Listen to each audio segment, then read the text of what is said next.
పుష్పిస్తూ ఉంటారు. భక్తిహీనులు గడ్డి వలె చిగుర్చుతారంట. భక్తిహీనులు, చెడు పనులు చేయవారందరూ కూడా చిగిరించి పుష్పిస్తూ ఉంటారంట. వీళ్ళేటి ఎంత బాగున్నారు భక్తిహీనులు గదా! చెడు పనులు చేసేవారందరూ కూడా ఎంత పుష్పిస్తున్నారేంటి? ఎంత బాగున్నారేంటి? చిగురిస్తున్నారేంటి? అని చిగురిస్తున్నారు, పుష్పిస్తున్నారని చాలామంది భక్తిపరులు చూసి ఆశ్చర్యపోతున్నారట. తర్వాత వాళ్ళకి ఏమవుద్దా అని ఆలోచన చేసి దేవుని దగ్గర అడిగితే, నిత్య నాశనం నొందుటికే గదా! వాళ్ళు చిగురిస్తున్నారు, పుష్పిస్తున్నారు అని దేవుడు సెలవిస్తున్నాడు.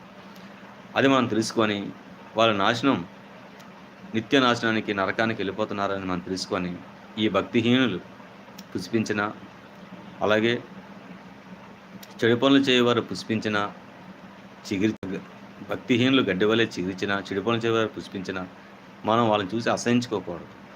వాళ్ళని చూసుకొని మనం దుఃఖపడకూడదు. వాళ్ళని చూసుకొని మనం ఈర్ష్యాభావం పడకూడదు. అందుకనే కీర్తన గ్రంథం